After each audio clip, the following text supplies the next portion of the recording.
What's up, YouTube? Here with another Neon Dynasty Draft, here to help you get the format better. I'll spin the gems so that you don't have to, and maybe we have some fun too. Okay, so this pack, the reality chip is a bomb. You play cards off the top of your deck. It's really OP. Yeah, and you don't have to reconfigure it to look at the top card, so you always know the turn you play it if you're going to get some value. So, perfect. Michiko's Reign of Truth is a very good card. Yeah. The amount of damage it helps push through with like just a flyer is ridiculous. It's obviously not as good as the reality chip, but solid value card. And then there's not a whole lot else in the pack. There's a voltage surge, but I'm pretty low on red, and in general, we want to get the engines before we really care about removal. So, reality chip here. Blue is one of the better colors in the set, I believe. And now here, I mean, not a whole lot going on here. Imperial Oath is fantastic. Kami's Flare is good. I've been beaten down on removal in the set, but Kami's Flare is a top 10 common for sure, but it's towards the bottom of that list, not the top. But there's nothing else really going on in this pack. Like, I'm not big on Roaring Earth. Haven't been too impressed by this card. Yeah, just some hands it's pretty killer. Other hands it's not good enough. Yeah, I'm gonna take Kami's Flare here. I don't think Dragon Spark Reactor is good. Unlike enchantments, artifacts you have to go way out of your way to make in this format, to make like a singular build around, and oftentimes this ends up being a very expensive removal spell, which is not where you want to be in this format. Sometimes it just pings your opponent for 15, but we're gonna go with Kami's Flare here. Okay. And I've been talking about how I think there's a lot of uncommons with significant power level. Life of Toshiro Umezawa is one of them. Would I call it a mythic uncommon? Not off the top of my head, but I lump it in there with some of the best uncommons in the set. And it just does so much value. So much. Even the 2-3 body's pretty sweet. Tons of 1/1s to end this format. We're off to a really good start here with our picks, even if they're not in the same color. Nothing in this pack comes close. Again, I have come down a bit on these legendary samurai sisters in red and white. They're fine, but they're not the value engines that you can get going in this set, for sure. Okay. And still, the blues are really hard up. Really, when we're looking to get into blue, we're looking at a couple of things. Either a supporting color with like the modern era and things of that nature, and maybe a couple ninjas, or we're going for hard main blue with ninjas in general, so we can do really busted things. So with the reality chip, we're not really heading into blue because there's no like ninjas or modern era or anything, but Okiba Reckoner Raid is one of the best. In fact, it is the best common. I'm just gonna take that. I didn't mean to click it so quick. Kind of threw me off there. But yeah, this is the best common in the set. For sure. It's a lot of value. It's evasive. It works with ninjutsu very well. Very busted card. I will play as many of these as I can get. Now, speaking of, there's a couple of powerful things here.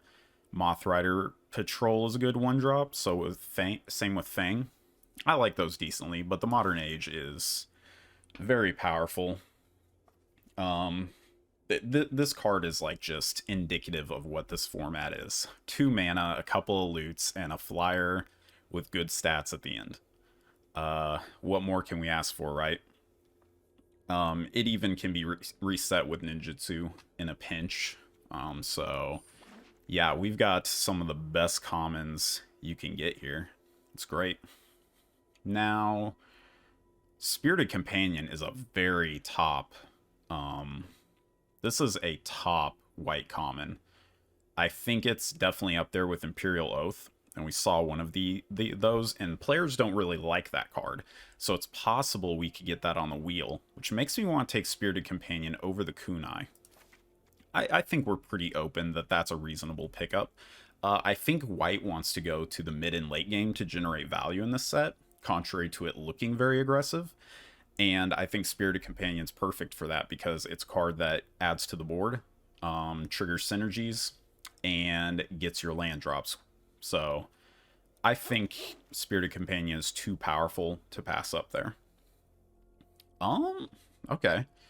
So Clawing Torment is acceptable for sure. Moth Rider Patrol is quite decent. Not up there with the other top common 1-drops of the set, but pretty solid. And then there's Naomi. I think we can pick up more Clawing Torments, maybe even more Moth Rider Patrols. But I'll take this Naomi right now. I think that'll be fine. Oh my god. They don't know. They don't know. This table doesn't know. Yeah, so we're definitely maining black. We've got 3 incredible black cards. Unfortunate that Dockside Chef's gonna need to be passed, because this card's quite solid as well, but Reckoner Raid is, I don't want to call it broken, but it's the 1-drop, so we're gonna take it. Now, yeah, the Imperial Oath didn't wheel, so that kind of sucks. Iron Apprentice I don't like. Not really abusable with ninjutsu, and that's a big measuring stick for what early plays create value later. I'll probably just go with the Seasons. This is very playable in green. Like, I don't think we're heading there. Oh my god. So Samurai helps you hit your land drops. It's a key player in those late game white decks, but Imperial Oath is just, I mean, I put it up there with Spirited Companion. Like, I think Companion is a little bit better, but it's very close. Imperial Oath's powerful. So we're gonna take that. A Reach 3-drop is fine.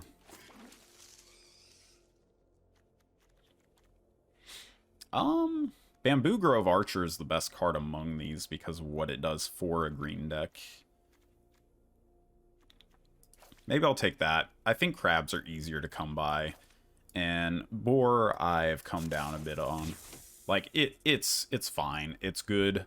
Oh, Uncharted Haven. Perfect. We'll fix our land. We don't really have a direction yet. We want to be in black. And we think black is pretty open.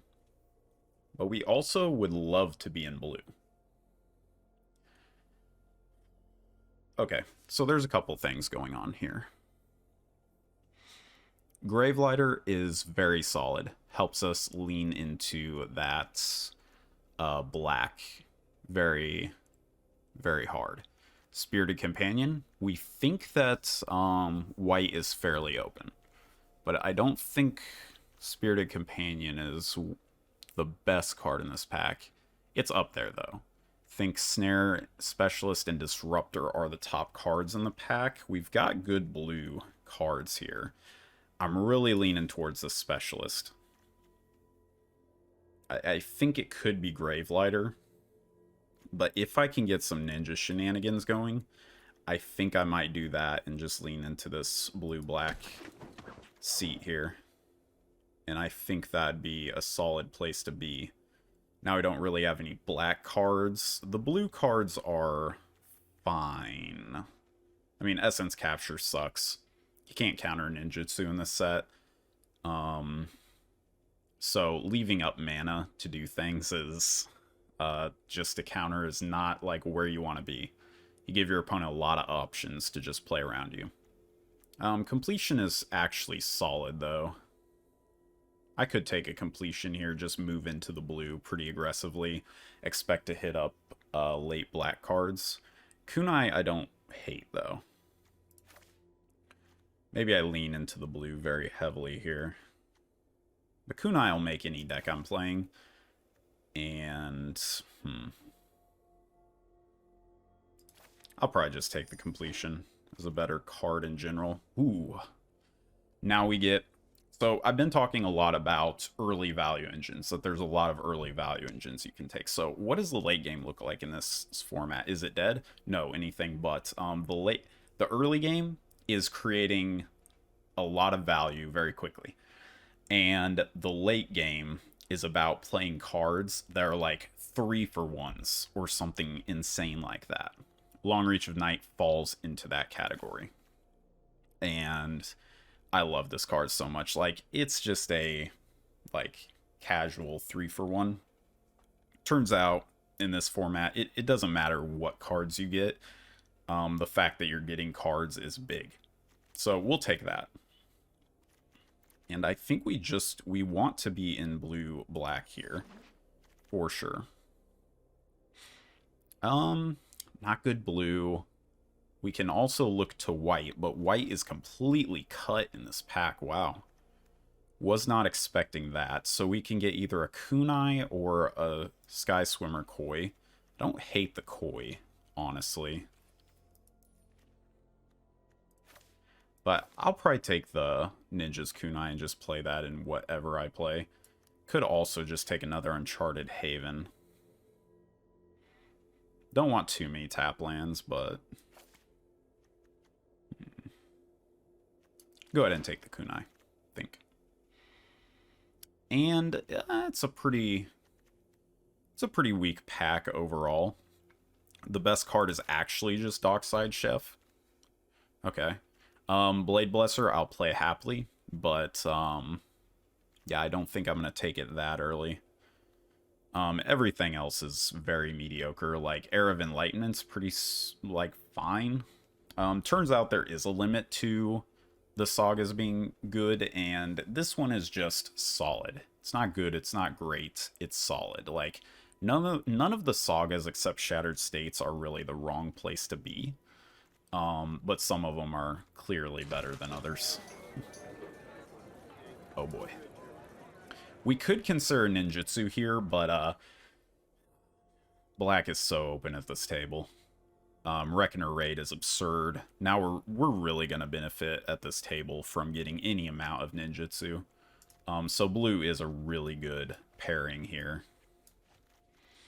And it looks like white is cut from this direction, which is weird because Imperial Oath wheeled last time, but just pick up an... Oh, baby! Is today my birthday? What's going on here? Okay, so this 4/4 for 5 gets something you can cast. That's about that. It's just a 2-for-1 with solid stats. Alright, let's take that, and we're in blue-black. Yeah, I'll play a Planar Incision. On tokens, it's just removal. It's fine. You can also reset sagas for 2 mana. Not bad. So, the notable cards in this pack is Synthesizer's a little late. I found this to be one of the top red cards, just because it's both, or red commons, rather, besides removal. It does a lot, to say the least. Wow. A wheeled Spirited Companion. So I think that means there just wasn't any, like, there wasn't any white in this pack. That's like a premium white card. Kaito's Pursuit. That's a rogue, but it already has Menace.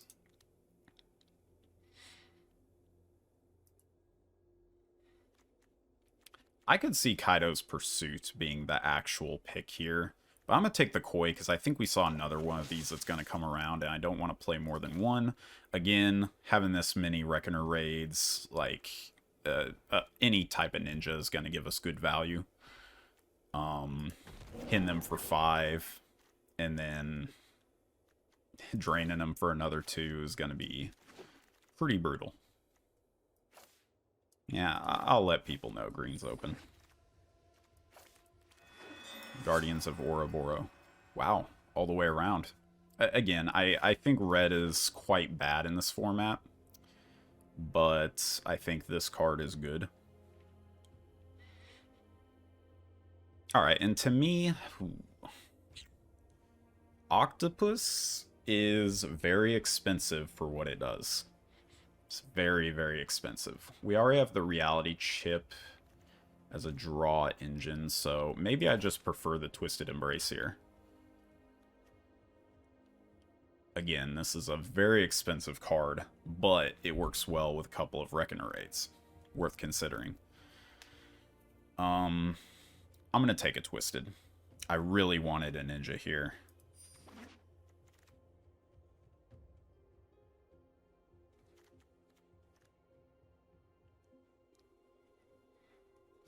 Yikes. So, okay. Let's at least talk about the pack. Boseiju Reaches Skyward is another card that I lump in that mythic uncommon category. Turns out getting 2 free lands and like a 6/6 or 7/7 reach is pretty powerful. Even if it is slow, that's a lot of value. Guess there's Kami. I guess there's Searchlight Companion I don't hate. It works good with ninjutsu, but we have more enablers than we do ninjutsu payoffs. We really need more ninjutsu here. Maybe I do take Searchlight. I don't know. I feel like that was a miss of a pack. Now here, Clawing Torment works well with Ninja. But Modern Age is also just like really good value. The only thing is that I'm not convinced that it's like really good value in this deck so much. It's still an above average performer though, make no mistake. It's still good, it's just not as good. I think I have to take that over Clawing Torment. We saw another one of these pretty late, but I think I'd be pretty happy with a Clawing Torment in this deck. But I think it'll be easier to pick up one. Again, we're getting cut on these ninja, or we're just getting unlucky. But Circuit Mender is a fantastic card. I could consider Centipede, but I err on the side of card quality, so I'm gonna take that. Okay. Well, there's a ninja, and it's a really good one at that. So that's fantastic. Another Clawing Torment. Hopefully we can wheel one of these and really be that aggressive blue-black deck we want to be. Take a Short Circuit, I guess.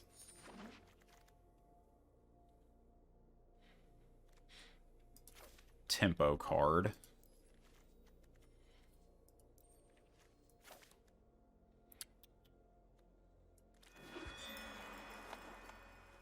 Wow. No one in green-blue? Yeah, I'll play a Centipede with this Mio Kiba. Reckoner Raid, boys. Okay, so now we're on the wheels. Nothing much going on here. Maybe we... No, I don't think this is good still.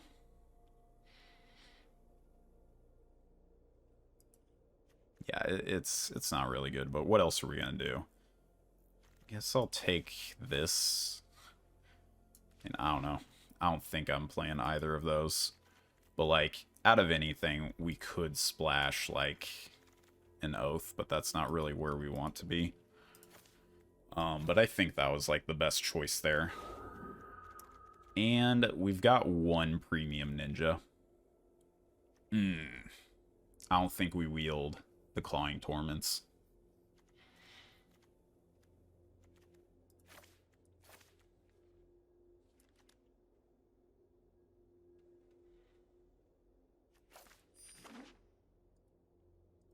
There wasn't a single green-blue player at the table.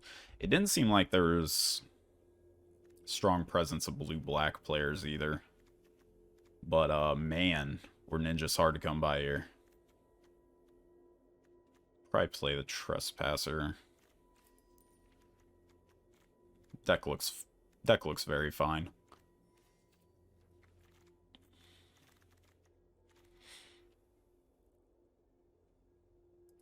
This card is pretty bad, huh?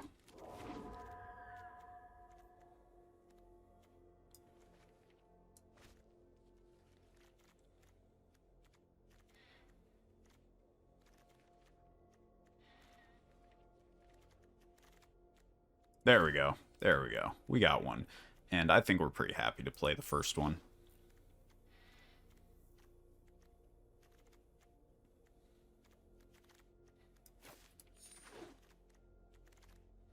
And I do think it was correct to kind of look at it that way.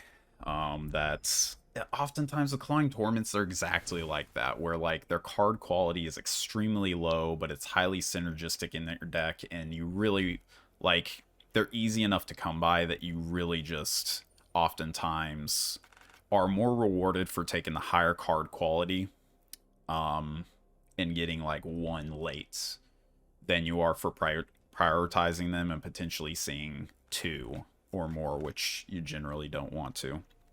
Okay, so let's see. Centipede is fine in this deck, I think. Restless Shadow seems a little expensive for what it does, doesn't it? It's just some late game value. Trespassers are fine. Like, we've got high card quality, we just didn't get, like, a ton. Like, we were dipping in other colors. Green wasn't that high quality, nor was its valued that highly at the table.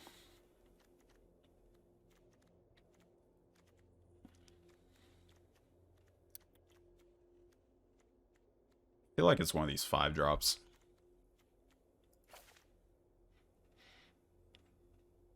Maybe like that.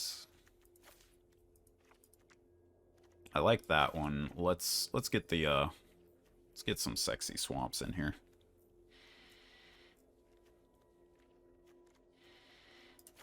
Yeah, there we go.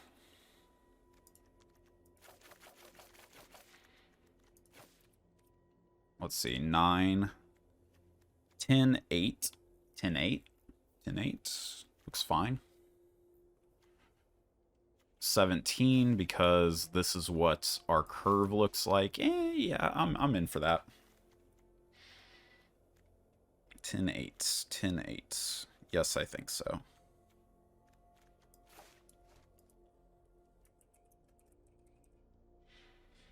Is it ninjas or ninja? Ninja.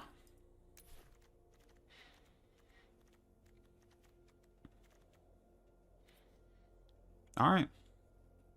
I really would like more of the premium ninjas. We only have one of them, which is Moonsnare Specialist, but I guess Silver Fur Master is a pretty great one as well. I think blue ninjas were just really fought over, but obviously black was wide open or just misunderstood, which is quite possible. This set is quite complex. I had very middling starts with the set, but after I started seeing like the patterns that defined the meta. Oh hey, we're back to hunting mythic players. Now let's do it.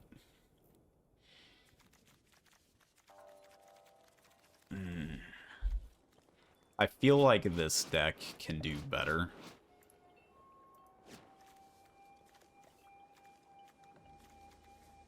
But we're on the play. I don't hate it. We've got colors. I think I keep this, but I'm not convinced that it is correct. But I feel like we're gonna have okay tempo this game. Ugh. God. Another land, huh? Right on time.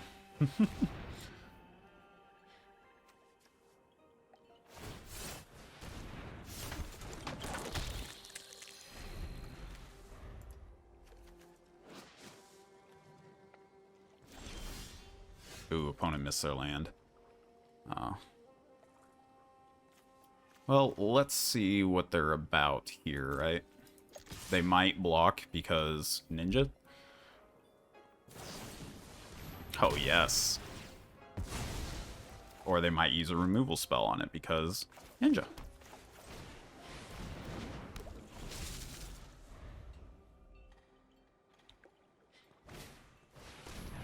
Oh yeah, we're gonna immediately kill that.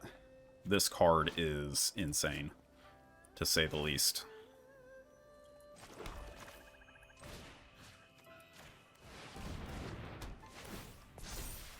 Opponent starts getting some value off that, we're in trouble.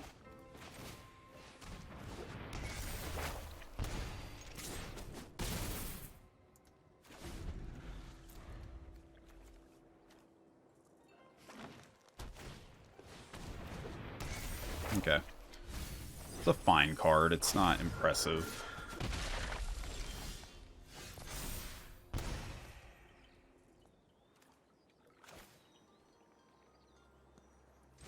Gonna go ahead and play this, see what my options are. Yeah, we're gonna draw that. Discard. I'm gonna go ahead and play, well, let's see. I would like to play this the same turn, but we're a little far off from that. So what I'm gonna do, I'm gonna kill their mana dork. Okay. I'm sorry I had to do it to you, OP. So yeah, anyways. Saga's reality chip, opponent got land screwed, and besides Tatsunari, they didn't really show like much of a deck, but like they also had Beseju, so it was like some weird Abzan build. Like black, green, splash, white, maybe. Very strange, but yeah, they were in a bad position and we just had non-stop gas.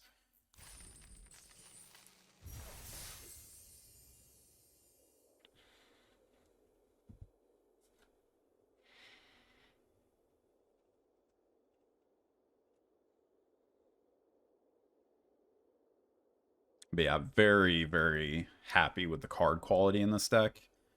Not sure if I'm happy with, like, how the deck is built as a whole, but it's limited, so you're limited on options. And we lean heavily on, oh yeah, look at this. Just beautiful. You feel unstoppable when you start off with Reckoner Raid. And then we'll be able to Modern Age next turn. It's not clear if that's, like, if it's gonna do a whole lot for us here. In fact, I almost want to just play out the Reckoner Raid, right? Well, let's use our mana correctly, get the flyer online. And I think I want to get rid of this. I think Reckoner Raid's just going to be a little more powerful. Yeah. I think it's going to be a better way to spend my next turn. Oh, Samurai. Draw a card, then discard. Yep. Don't like the lifelink on that guy.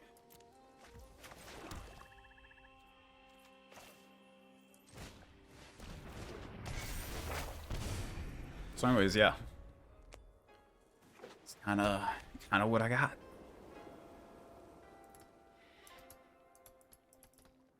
I do like this as a 2-drop. It's a bit behind the other two, like the best 2 and 1-drops of the format. But I mean, I think white wants to go late. And I think getting lifelink is a pretty decent way to go about that.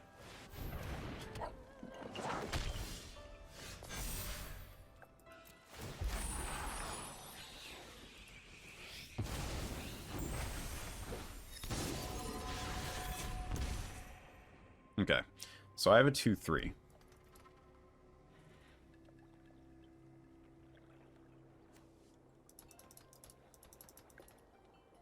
I can kill the Selfless Samurai, and then I'm left with that guy. Or I could play out the Circuit Mender, which gives me free bouncies. I think I like doing that, honestly.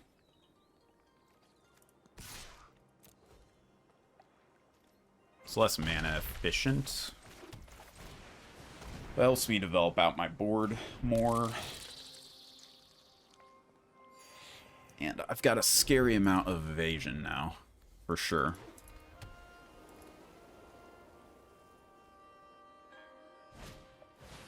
Befriending, huh?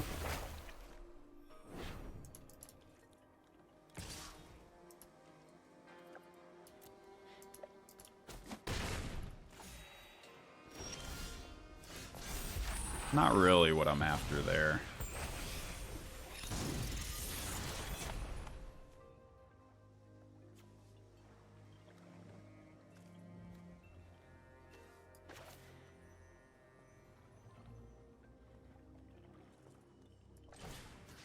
I think I just killed the selfless or the 2/3 maybe? No, I think I kill this, right?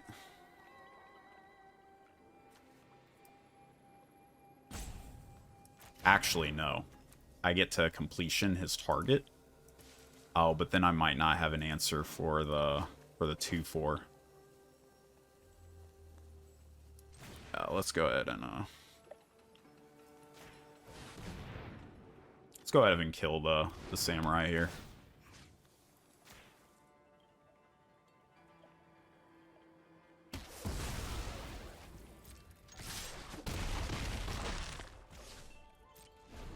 And I mean, we're off to an okay start, but we don't have a whole lot of legs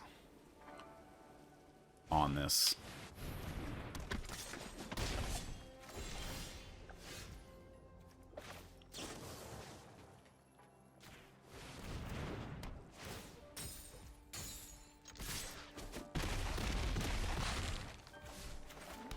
Yeah. We might just not get there.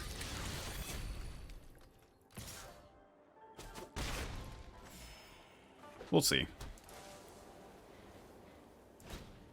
Oh, if that's what my opponent has, like, we're in nice shape here.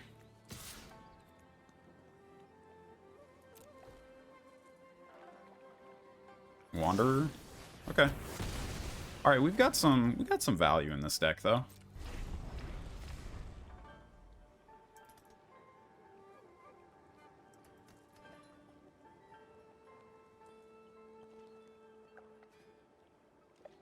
Lifelink definitely is keeping my opponent in this game.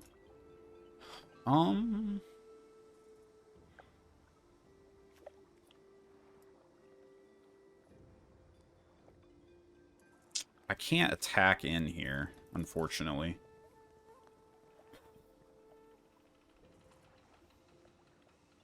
Do I just hardcast this Takuchi? I think I do. Yeah. I don't think I'm waiting for this Circuit Mender to bash through so I could get the extra value. I think I'm just playing a 5/5 here.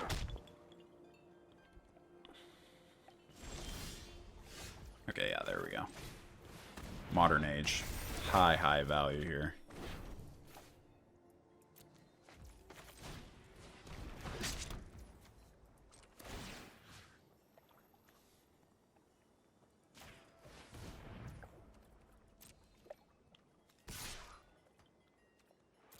Go ahead and attack like that.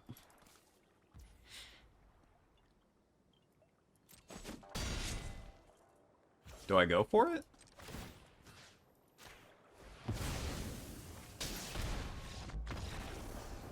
Okay.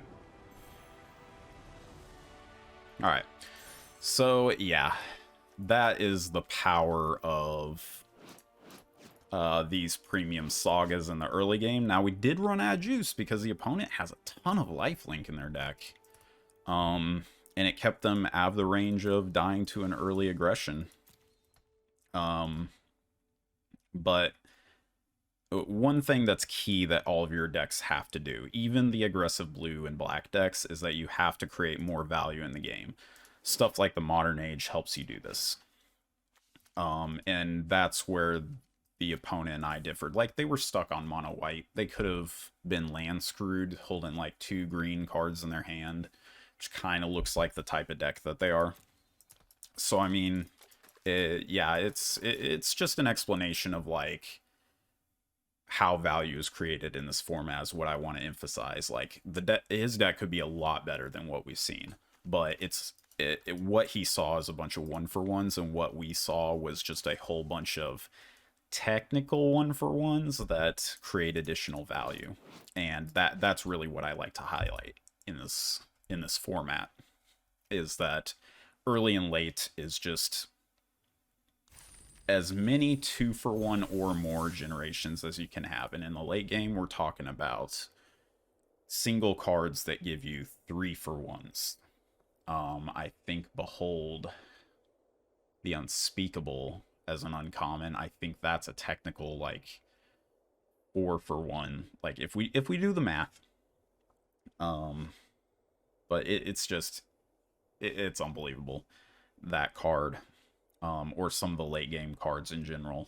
Long Reach of Night is also a 3-for-1.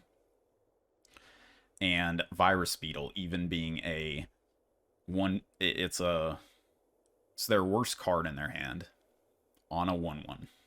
But turns out that bodies are just so relevant in this format, just so unbelievably relevant. Like I'm talking basic things like ninjutsu. A single ninjutsu on a Virus Beetle ends the game. It's not easy to push one of those through, but you can definitely do it when it's like turn 2.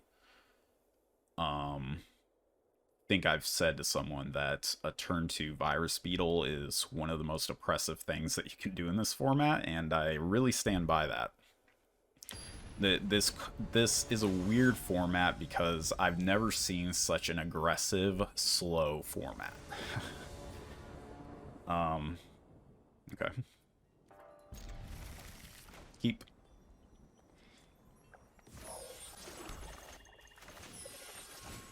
And again, this is the top common in the set. This isn't your dad's limited set.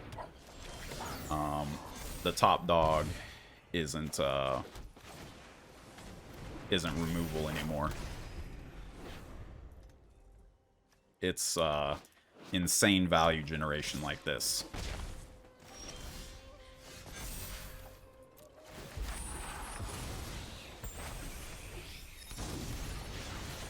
Now, if we don't draw something next turn to do, we could be in a little bit of trouble, but we can obviously push through this 2/2, bounce whatever scary thing they play. Or we can just get that, play a Sky Swimmer Koi, and race pretty hard. And if we get a little if our opponent gets a little testy, starts doing some value stuff, we're gonna do a tempo. And again, this is one of 2 ninja commons that I think are really premium. Like if you get your hands on this and a Moon Circuit Hacker, you're looking like you're in a pretty good spot.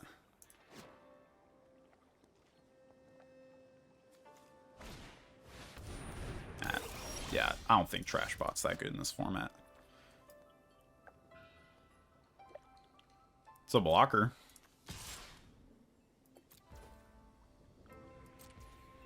I don't think I need to do anything here, do I? Could do the 5/5 in, and the 5/5 is kind of powerful on this board.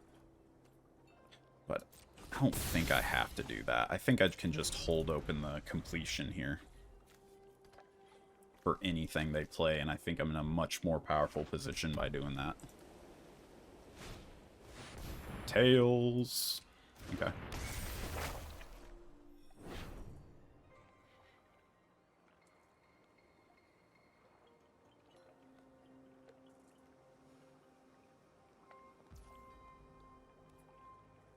Okay. I think I might completion that and go for some big booty plays.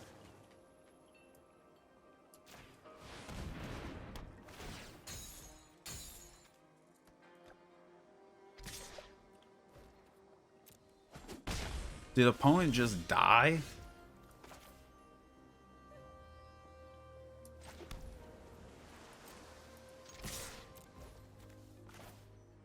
No, no, no. What are you doing?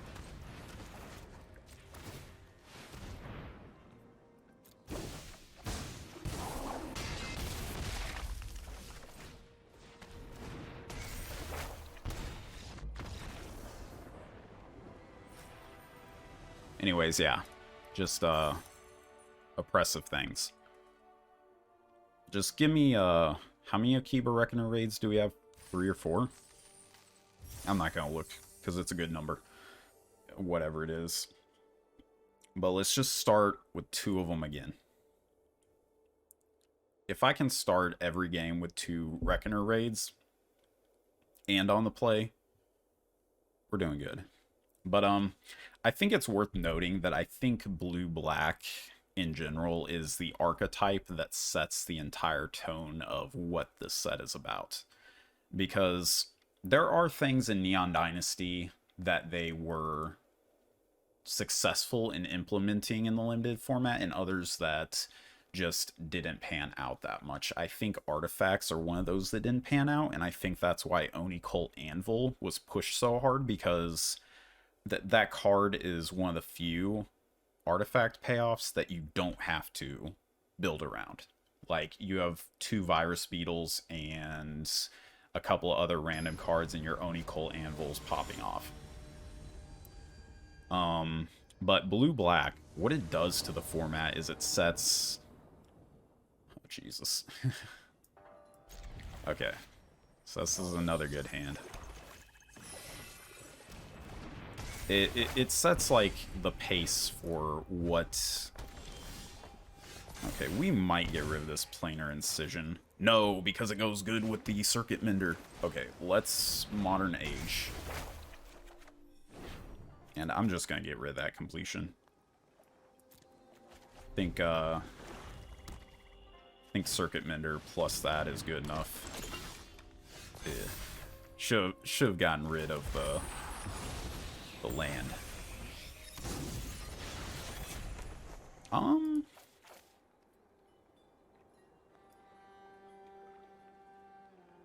Yeah.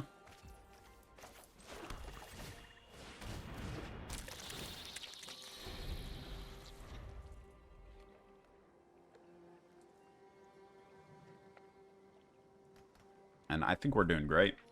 But blue-black defines what the value of the format looks like. Like, what you have to do to compete. And doing things like bouncing the captain, things like that. Just a little bit nuts. Or bouncing the circuit mender. It's just a little bit nuts. Here I might trade with the centipede. I don't think it's a bad idea.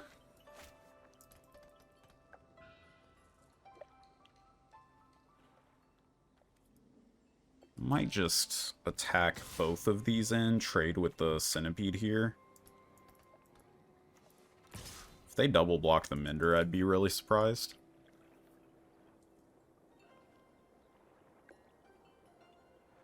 They might, though, because the threat of a ninja attack is a little too high. So, let's see what they do here. Holy crap. OP likes to live dangerously. So yeah, now we're on that planar incision life.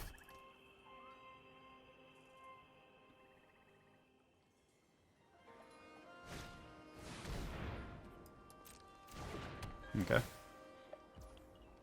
On the flyer. Yes, I think I will allow that.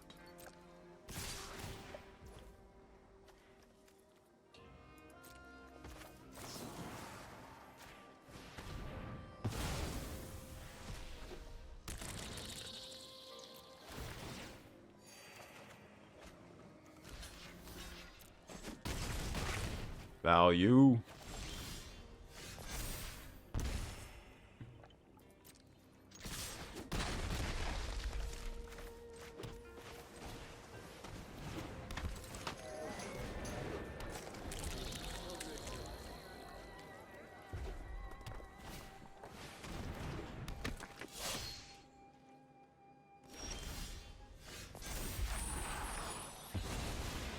Pretty good one.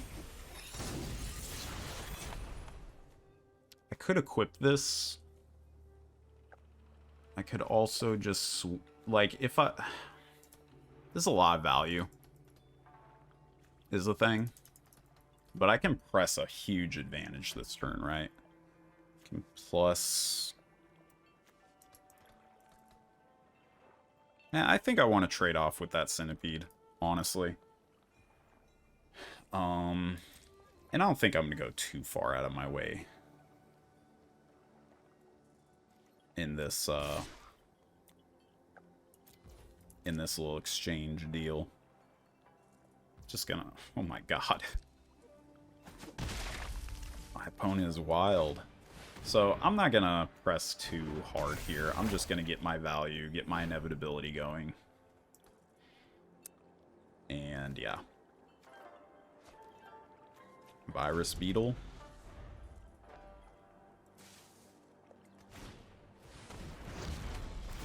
Yeah, I don't think that's where you want to be at here.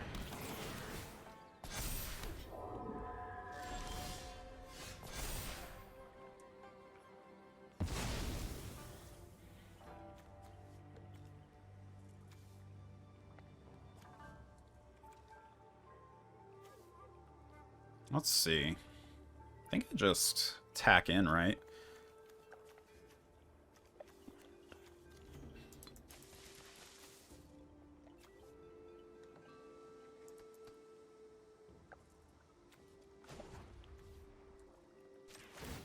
No, I don't think I just attack in. I think I attack Big Brain here.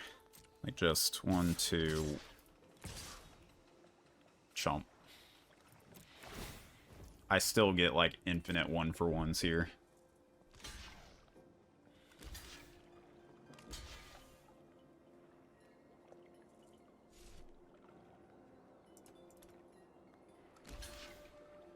There we go.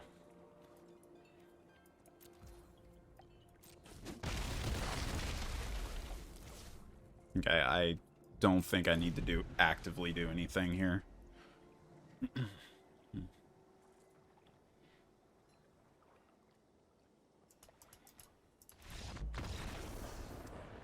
There we go. Make value early, make it often.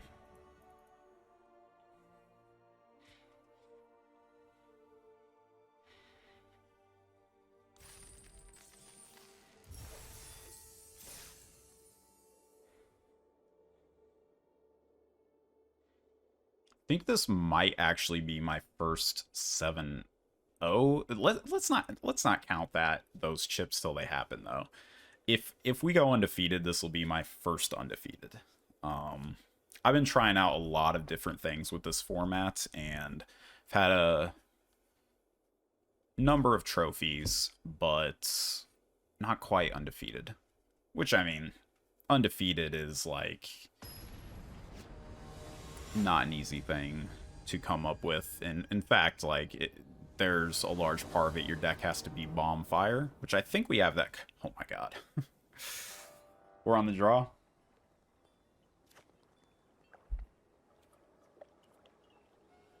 I shouldn't, but I will. Got 2 playable cards. Like, let's come on. The best thing I could come up with here is like actually just drawing an island here, which would be the nuts.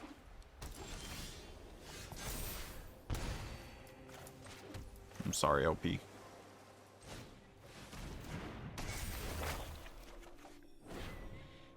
think I might get rid of Circuit Mender here.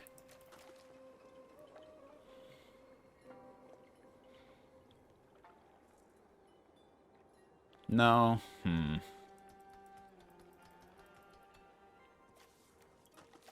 Don't think it's any of these. I think it's between Kotose and Circuit Mender. And I'm inclined to believe that it's Circuit Mender. Guess Reckoner Raids lost a lot of value as well. Could be that, but it's playable with this hand.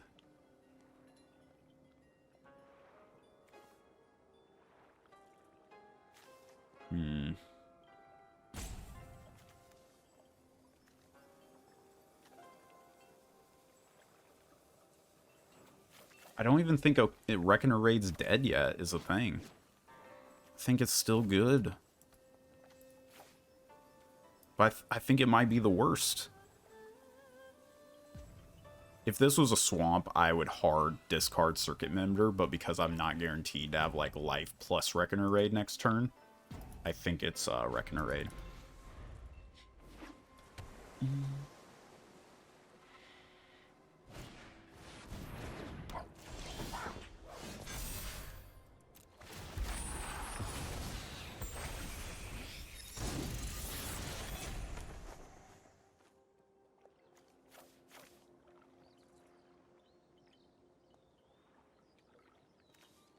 I don't want to discard another one. Don't make me do it.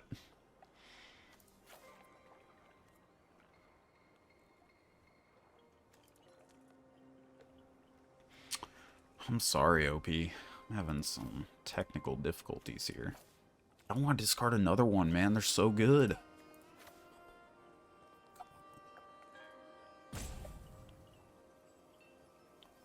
Maybe Toshiro Umezawa is not? No, Toshiro Umezawa is fantastic.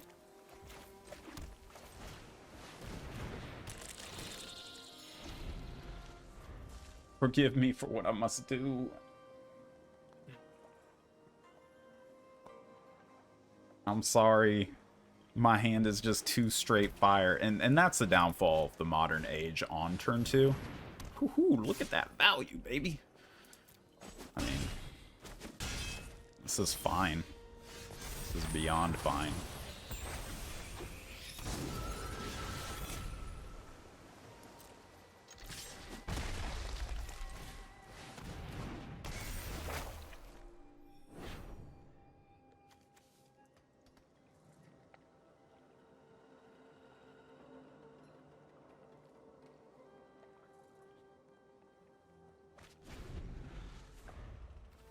That's right.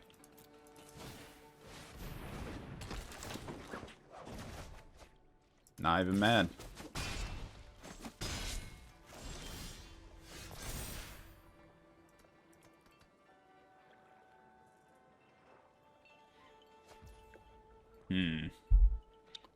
Thing is that if I bounce any of these... Oh, I can bounce my own. Yeah, boy, we gonna do that.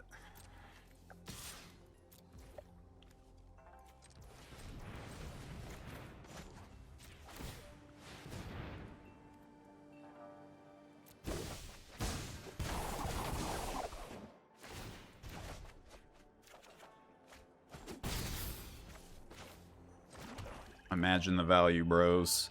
I might just play out this life so I can gain life. But I feel like Reckoner Raid plus making their Kitsune have less power to them might be good. Get rid of their first strike guy. But if they have another ninja, like... Oh, like, that feels bad. But... I feel like this game we're gonna be on like stealing some Jinjik Taxis with Katose.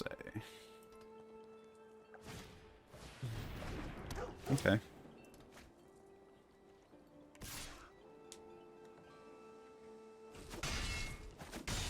It's fine.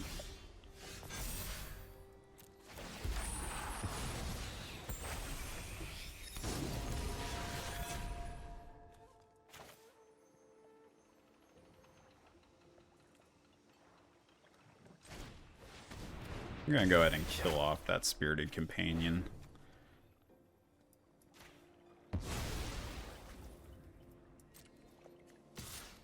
We're gonna attack in, trade off. That means they're not gonna be able to do any ninjutsu bouncing. And then we're gonna play this for additional value. And our opponent is in trouble.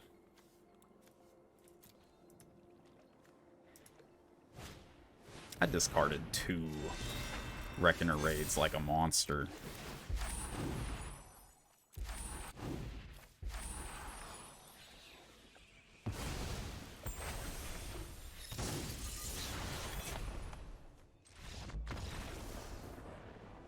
Opponent has had enough after getting hit with 7. Well, they're about to get hit with 7, but wow. Yeah. Jin Gitaxis, he's expensive, and when your opponent drops like a long reach of Knight on you, like you're like, yeah, I guess I'm gonna discard him. But let's see. I almost think that in this game, like, I was supposed to discard Katose. Because even playing an Okiba Reckoner raid on like turn 2 or 3 is still pretty nasty of a thing. And of course, I think every game that we've seen this, it's been an all-star. So just to show you the power level of what these common blue ninjas are about. But I don't think that this deck is... It's representative of almost the ideal. It's close to what you want, so this actually makes it perfect for YouTube content. But plan to beat blue-black ninjas. That, in general, is what the set is about. And the good news is that blue-black ninjas don't kill you fast. They generate value fast. So you can actually combat it by being in those green decks that play a turn 4 Boseiju to stabilize themselves. And then, like, a Modern Age to discard extra forests you get. Like... this isn't a pure ninjutsu format, although I think it's highly defining of it. This is one of the weaker hands we have had, but I don't think I put it away.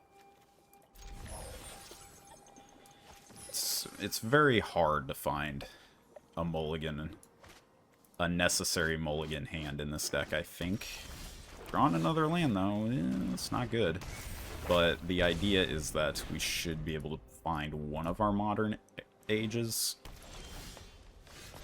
Or we can just have some decent stuff go on here. I'm going to play this out.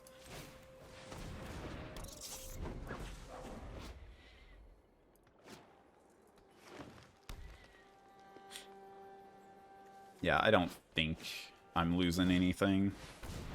Oh yeah, now I just gained 2 damage. So yeah, perfect. Okay. I think I'm actually going to play out the Centipede. Because my opponent is not setting up their board at all.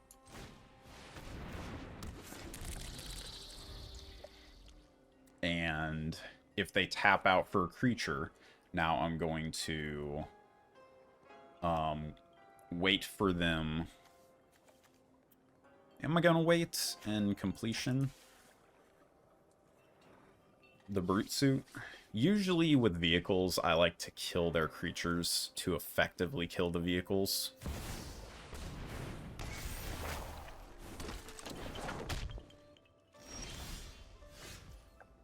It's a hell of a card. Okay, so I need... this is probably the bombiest card in the... or bombiest things in the whole formats. So I've got a couple of ways I can go about this.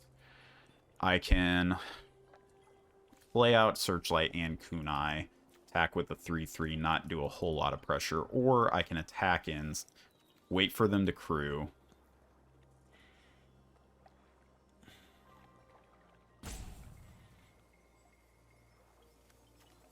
can also kill this when you go... I can also just kill this card. And then... it takes a lot of mana to do that. Then completion on the Jugun? No, I think we just go for the attack in.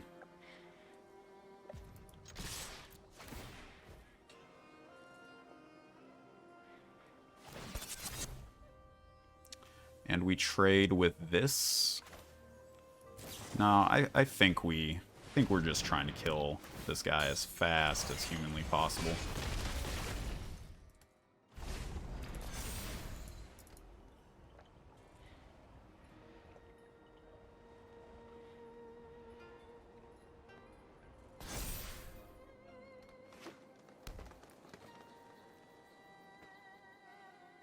And I do think we're pretty close to it.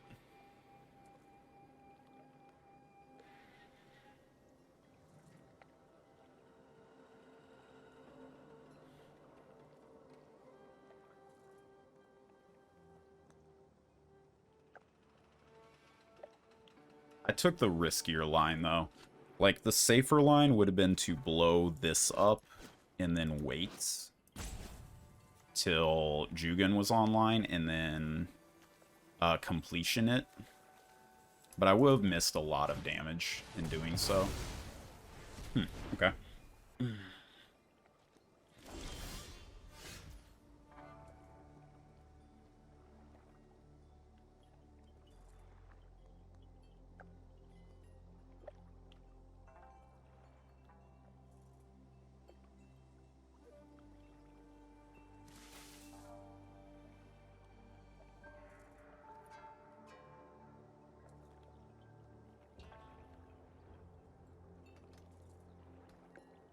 I think I'm looking to trade off there. I don't think I can trade off the centipede.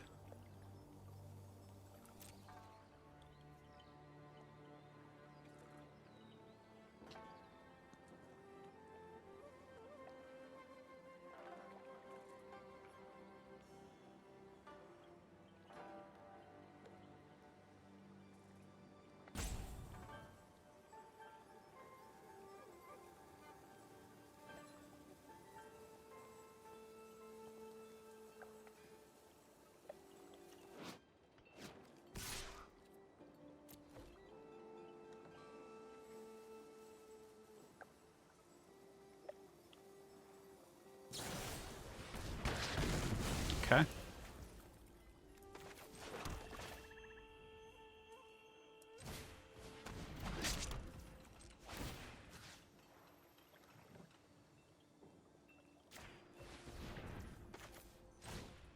We're going to need to kill this Jugon before my opponent gets any additional value out of it. So, I don't think I even get priority, do I? My opponent gets priority. Yep.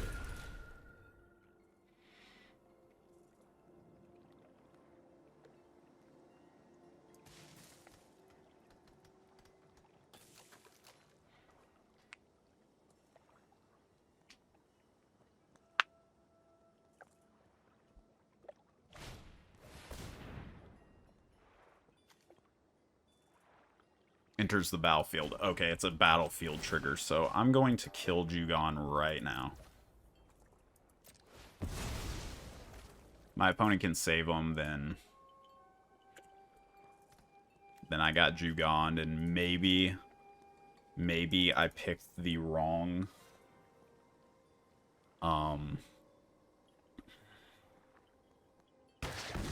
maybe I picked the wrong line.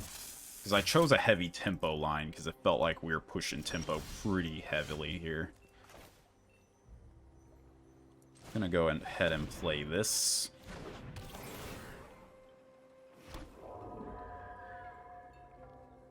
And I could equip, but I think I'll wait so that I can hold up Dockside Chef.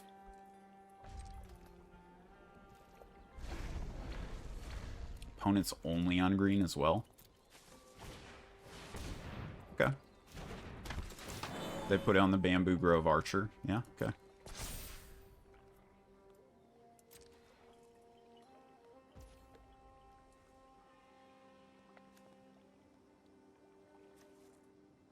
Kind of want to sack this 1/1 and start getting some better cards. Maybe a Modern Age. Oh, yes. That is actually perfect. What a perfect draw.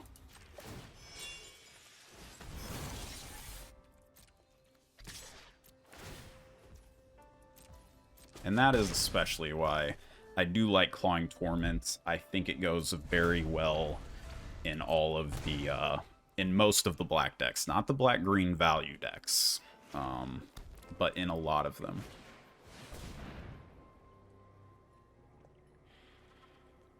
Dang.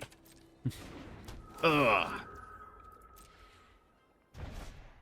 Game not over.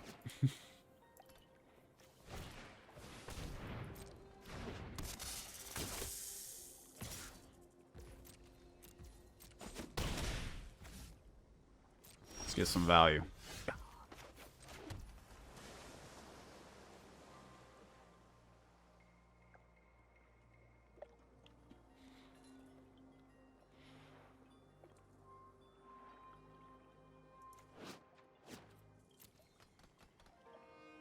I almost want to sack Searchlight now, because this doesn't pressure me at all. But I'm under pressure. So I've got to do something here, right? And I think that something is getting rid of my only flyer.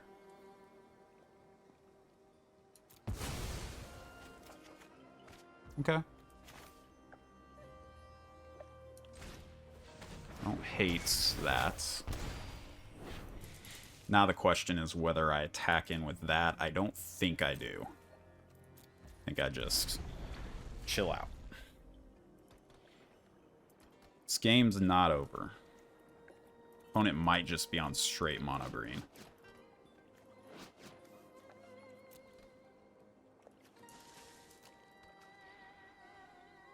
We can start chaining like modern eras into some powerful stuff, like that would be great. But heck of a game.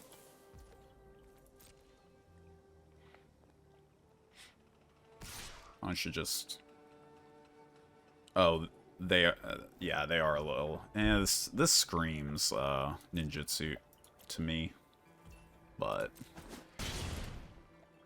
opponent's taken a very considerate, or conservative approach to this.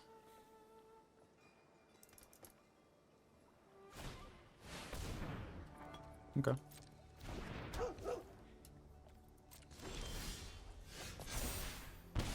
Yeah.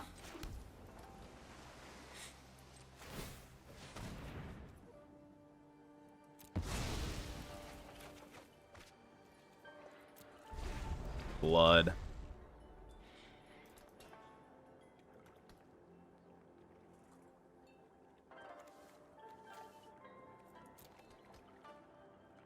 And we started with 4 lands. Ugh.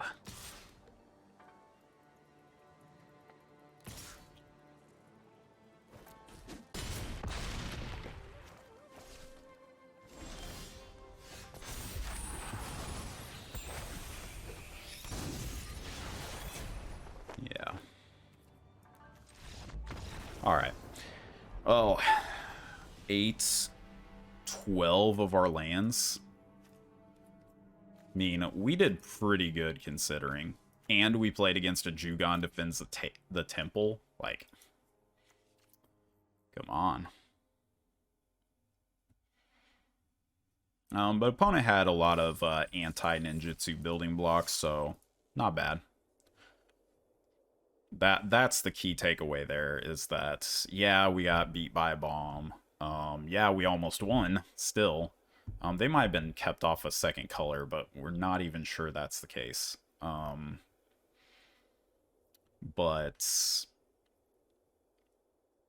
the takeaway was that the 3/3 flyer for 2 is a definite problem for ninja decks.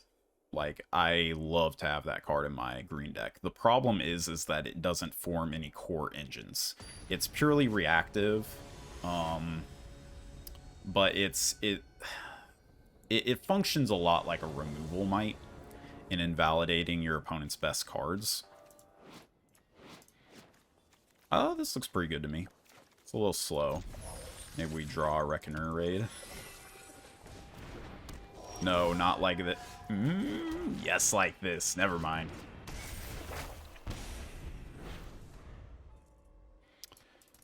Okay, so Phone did not have any enchantments. Not bad. I think I want to get the Modern Age online.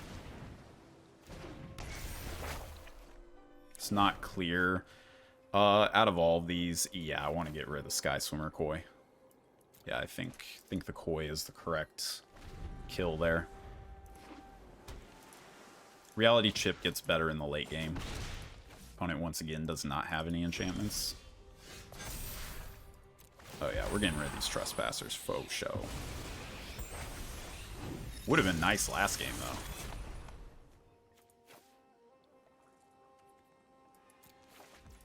And now we'll play out a Searchlight Companion. Who cares if my opponent counters it? Because, again, this is not a format that you want to be reactive in.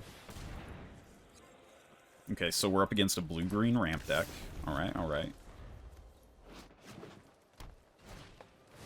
I'm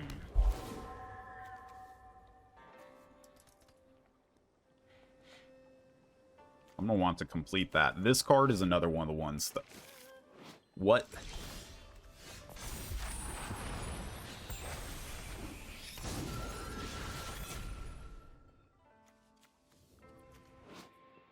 Excuse me?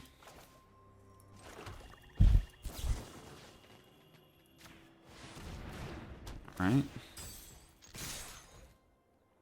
Well, I'm gonna do my best here.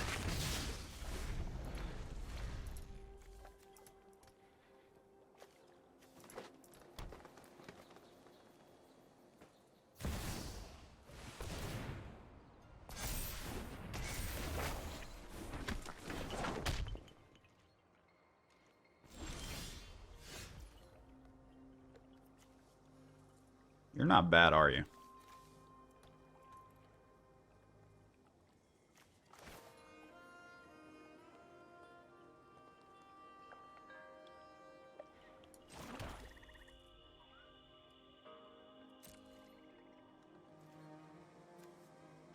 I think I'm going to start off with the Moonsnare Specialist.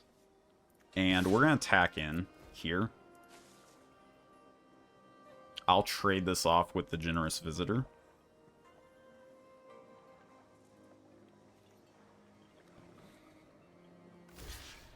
Yeah, that's fine. But this way, I get to get rid of the token forever.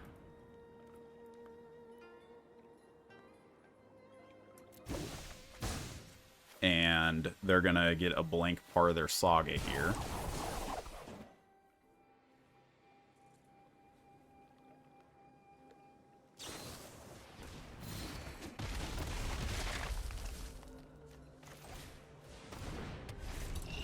Oddly Pacific for my specific. Oddly specific for this situation, but not an unplayable card.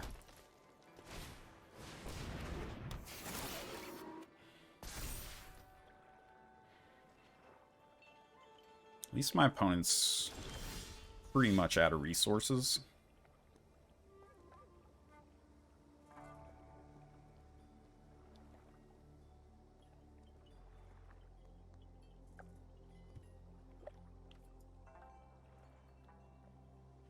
I think I'm going to benefit from a trade here.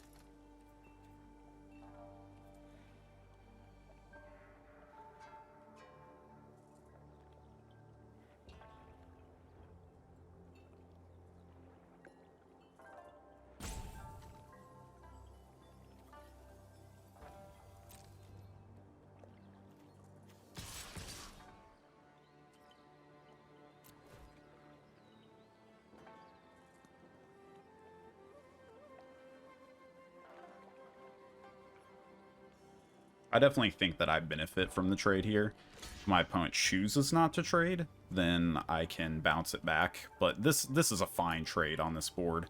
I get to still be the aggressor. Now, I get to choose... No, I want this to be a flyer. So we're going to hold this Shadow Walker in our back pockets. We're going to reality chip this. Play the Modern Age.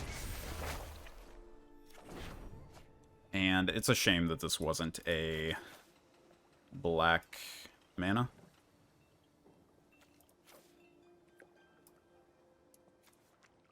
I might get rid of the Searchlight Companion. Play out my lands.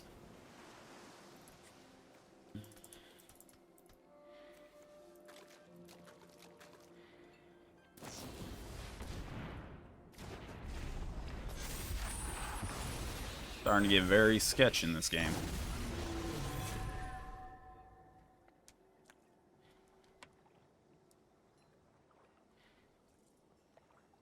I still don't hate our position.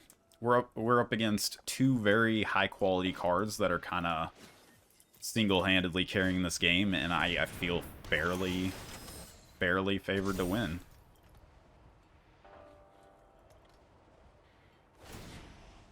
Mm-hmm.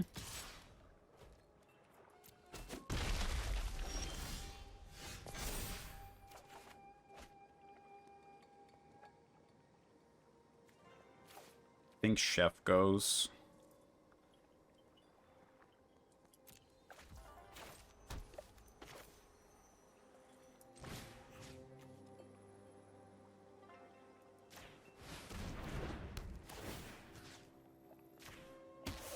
We're gonna kill that Jugon.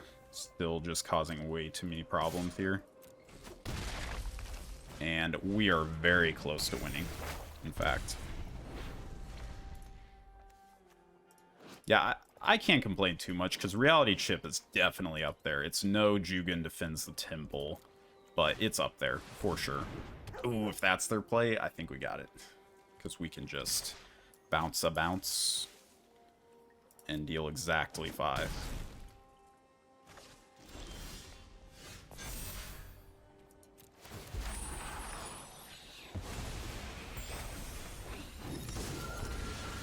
Playing this out first is okay since we still have 4 mana.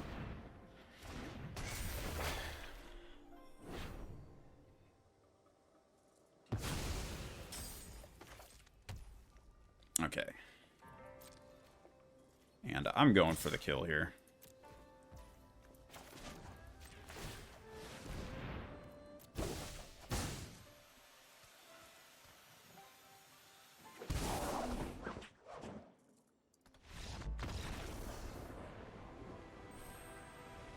Oh, wait. I didn't have to... That was a misplay. I could have just played the life, pumped up my 3/4, and that would have been a lot less... That would have been more mana efficient by a lot. But yeah, anyways, yeah. Value against value. On average, our card value is just a lot higher than their average, but God. When they played those 2 cards, I was just like, man. Come on. Don't do this to me. But, yeah, as far as green in this format, I think there's going to be a lot of people that consider it a weak color, but I think it's actually rank 3 in the hierarchy. But that reason has nothing to do with their commons. Their commons, I think, are very bad. Their best one is Jukai Preserver, which is a very fair card, but their uncommons are insane. Kappatek Wrecker, Blossom Prancer, the Branches of Beseju. All those things are just downright insane. I think I was low on Branch of Beseju at the beginning of the format because, like, the set has a lot of like, traditional ideas of what a format is, and what's good in a format. Because, like, I think a lot of people that carry a lot of the, like, Crimson Vow was a very, very plain set. The value at the common level was very low, so 1-for-1s could get you fairly ahead. Yeah. Oh, yeah, that's good. That's good.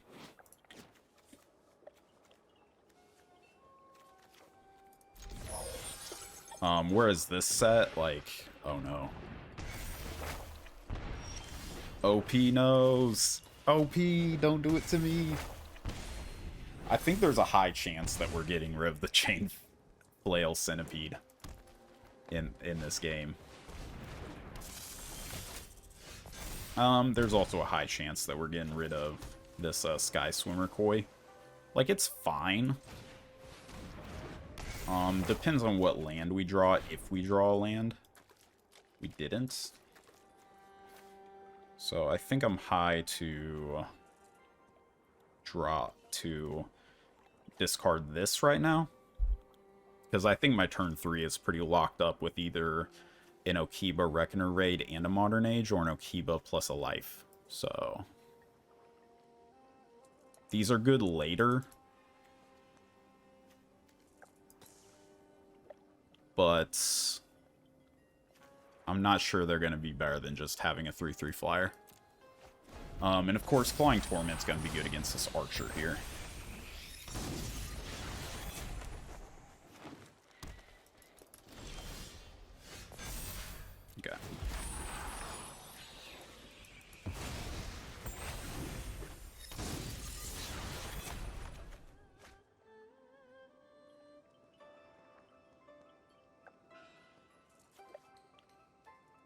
think Koi's gonna go. I think I value the removal more than the Koi. And that's another thing. Koi is a card that would have been pretty high in a lot of sets. But this one, the value at the lower end is just so strong. Let's go ahead and... I don't even know if I want to discard any of these.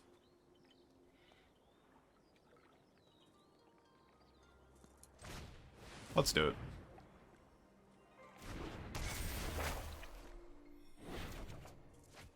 I mean, I don't think I care for a land, but it's going to help us make our land drop next turn if we so want it.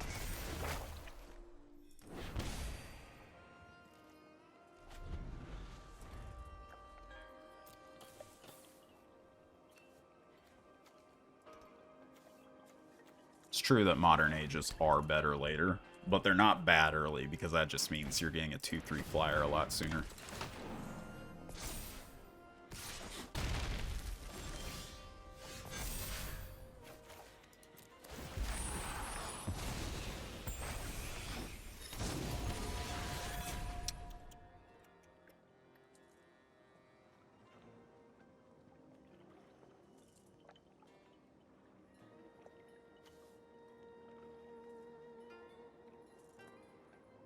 Am I really about to get rid of a completion here?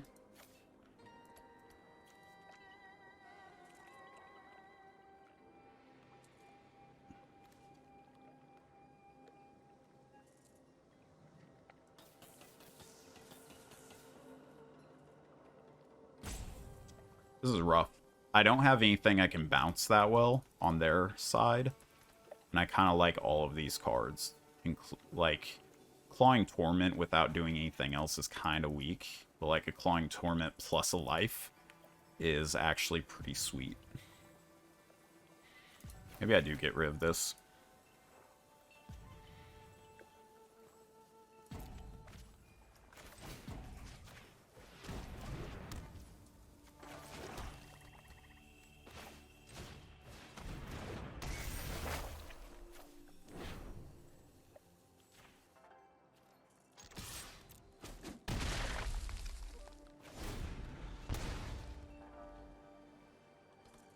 And I think I am okay to say I am racing here. I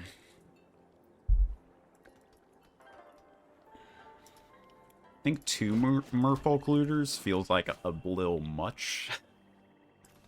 For sure. Tails. Okay.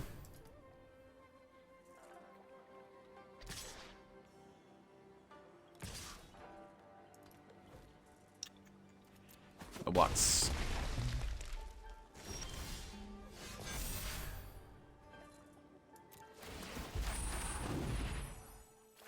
+2?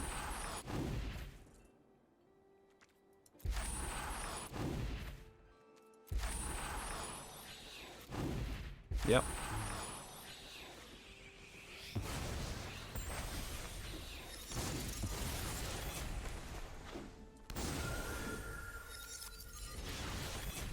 Just like that, feels like we're winning pretty well. We've got Circuit Mender out here. We're probably gonna chump with it. But we're definitely threatening game this next turn. Because we can hard cast this.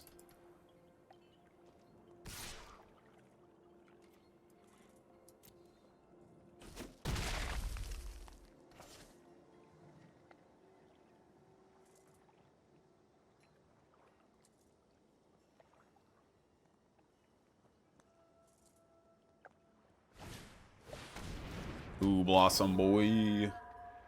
Let me do the quick math. I need to deal 5 damage. I've got 4 in the air. I get to bounce it. Oh, wait, they gain 4 life. Oh, my God.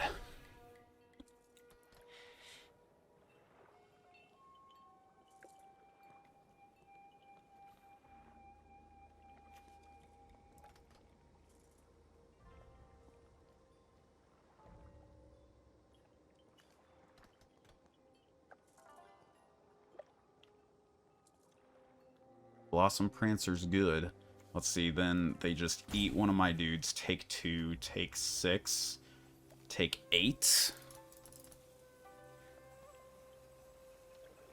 Then they go up to 6. They take 9.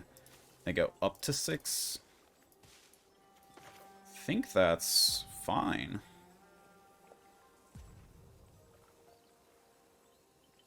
Wait. Is there a way that I can bounce? Okay, let's just do this. We're gonna go for it.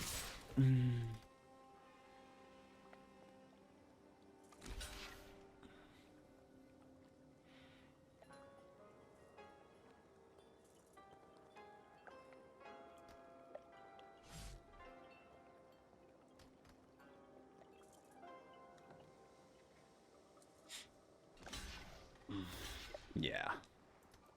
That's definitely what they want to be doing. Doesn't matter. They go down to 1, they go up to 5.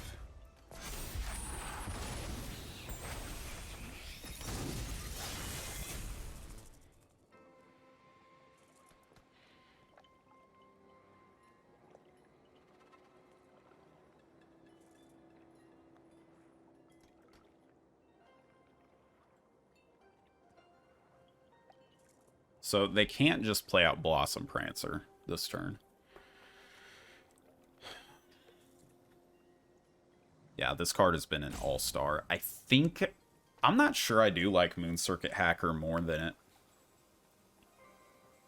I think I might be on the Specialist being higher. But, the Hacker does do broken things. And it plays out well with all of Blue's commons, including the Modern Age, because... you deal damage, you draw, you discard.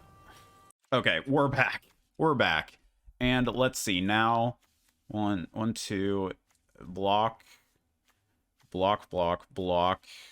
They should be dead. They played another Blossom Prancer. Are their mountains not tapped? Or their stuff not tapped? I'm attacking out. I don't know where we are. I think I just missed one thing, but I need to deal 4 damage here. And I think I have it if they don't have any interaction, which they shouldn't, this Blossom Prancer.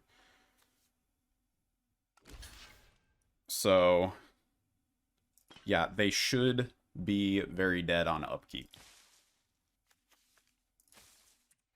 So, I'm sorry, opponent. I wasn't bad manning you. No BM. No BM. No disrespect. Yeah, it shouldn't matter, but I'll just play this. Shouldn't matter. Okay, now let's just pass. Let's just pass. Let's pass and win. Win with Clawing Torment.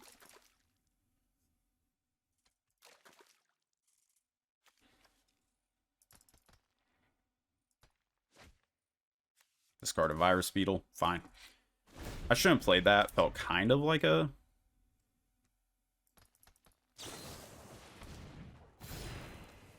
Okay. Well, that is good game, opponent. God.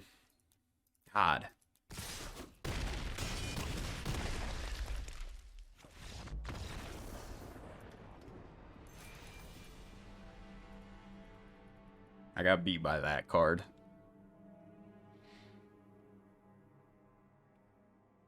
On the life? Yeah, alright, fine. Yeah, I said good game.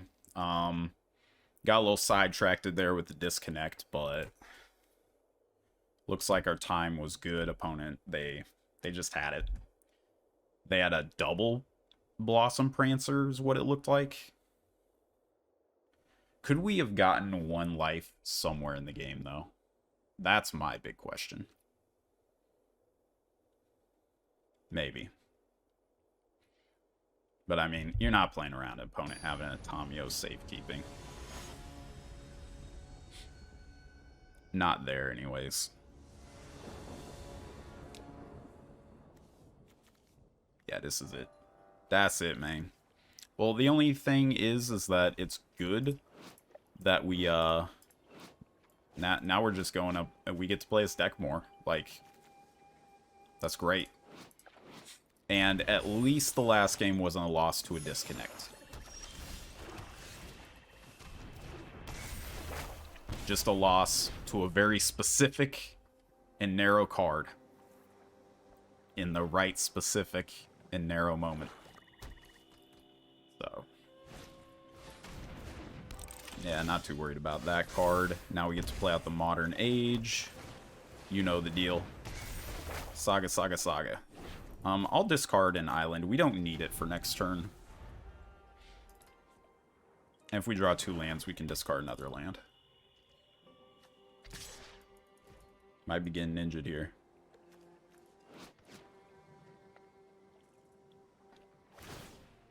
Okay, that ninja's not a problem. Biting Palm Ninja is a problem. Okay. You get to discard a land here, still make land drops. Play a Circuit Mender to block. Ooh, we could also play a Modern Age plus a Reckoner Raid. Ugh, that's so good. I think I'd rather just get my Circuit Mender online, though. We'll have more information at what we need next turn, because we're getting to the point where we're not going to need very many more lands.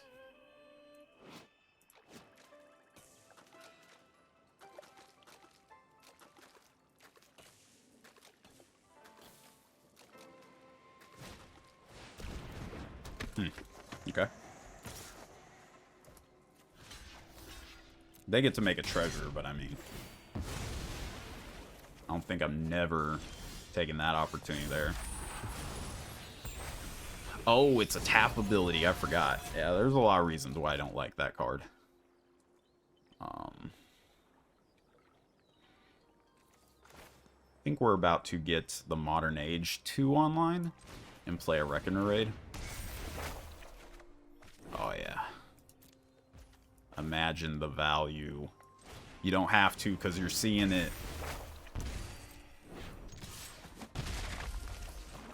And we'll play a chef out. I don't think there's a downside to playing the chef there.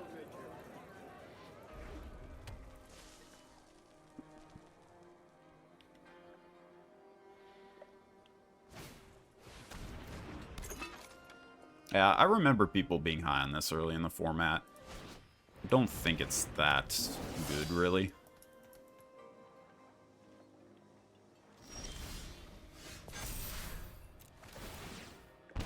It's pretty good. It's pretty good.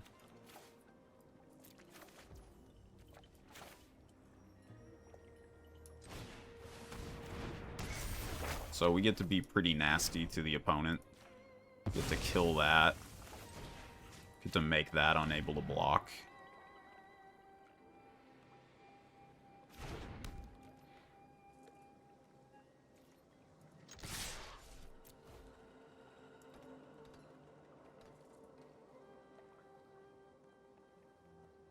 And if they attack with it, we can block with the chef, so it can't ninjutsu out of the game.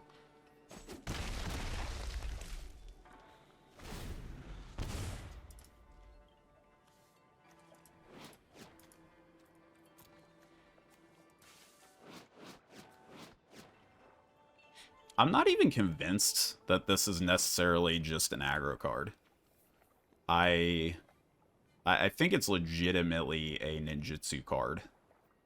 Because, okay, so they might be on the attack with the scavenger, get the ninjutsu in. They had to use resources to do it. It's fine. I mean, we're not, like, happy. But we're not sad. Now we get to Saba Trespasses. Just, yeah. +2/+2. We racing, boy.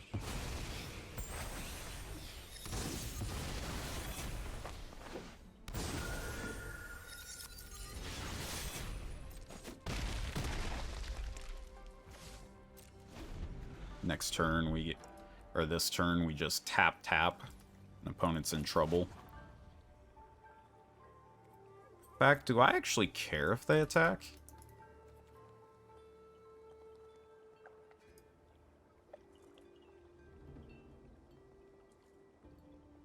Kind of don't, do I? They could do tricky stuff like... No, they can't ninjutsu plus do this. Oh, they can. They have 6 mana. I might just tap these 2 down right now. Just in the, just for racing.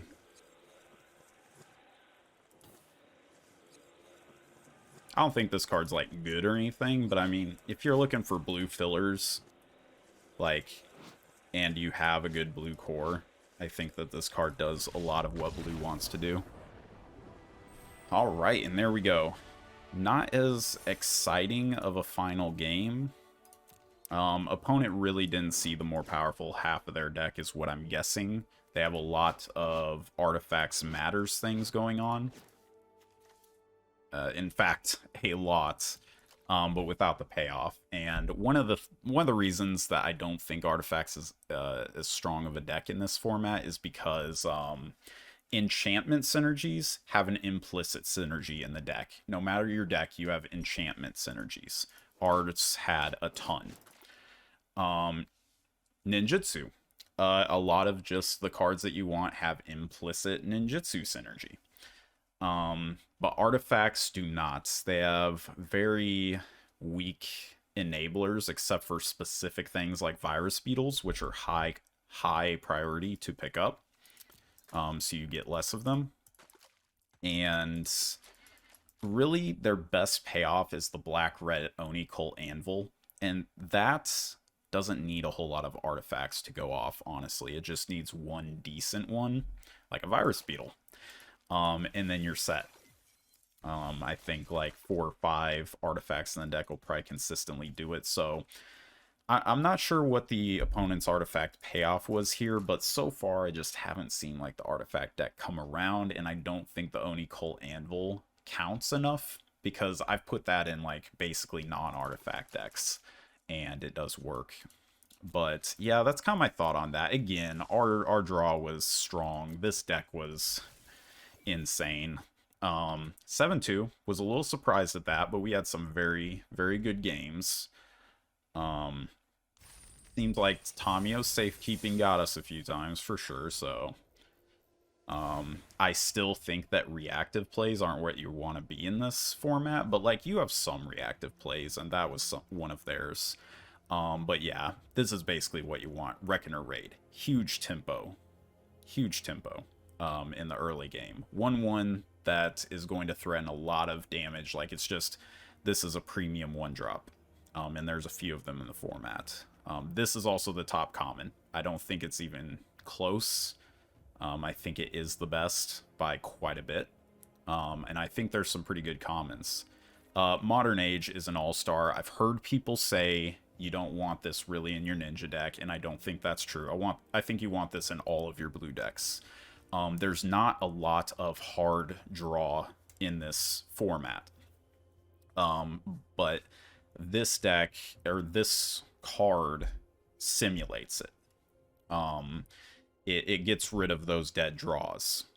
So in a low draw format, I think that this is even better than normal. And we already know that loots are good, free loots are good. A loot that is attached to a flyer is insane. Reality Chip is insane as well. We kind of know that. Life of Toshiro, insane. It races, it kills, it does everything. Silver for a Master, fine. Our 3-drops, Circuit Mender is amazing. Again, implicit synergies. You're playing a 2-3 that gives a 2-for-1 is what you're doing. And these 2-for-1s run the whole format. Okiba is a 1-for-1, but it's so high tempo. But Modern Age, it's effective card advantage. It's not pure card advantage, it's effective. So I kind of counted in that value building. Searchlight Companion's a 2-for-1. I just feel like it's a low impact 2-for-1. Specialist, again, is a tempo. Long Reach of Night is like a 3-for-1. And it just feels like at some point a Punisher mechanic like this is that your opponent, you get so much of it that it doesn't matter what they choose. you're pretty happy with it. And then getting a 0/4 menace is fantastic.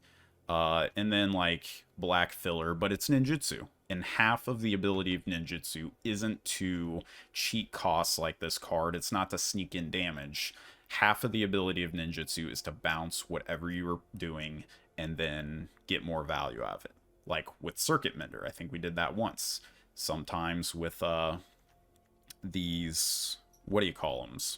What are they? Yeah, these sagas. It can reset those, getting that extra point of damage with a Reckoner Raid.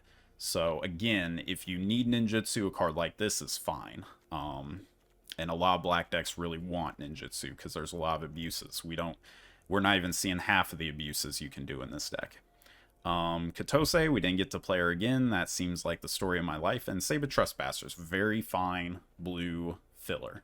You don't take them highly, you pick them up on wheels, and you're happy to play them when you need to hit 23 cards. That's it. But yeah, I think we kind of showcased a lot of the principles that I've been talking about. So if you enjoyed it, if you learned something, definitely subscribe. Let me know down below in the comments what are you finding success with in the format. I think there's a lot of different ways to attack it, and I think my favorite way has been with blue. Honestly, blue and black. Hopefully blue black, if the table is like it was tonight. But yeah, I will catch you next time. Catch me on my next draft and let me know.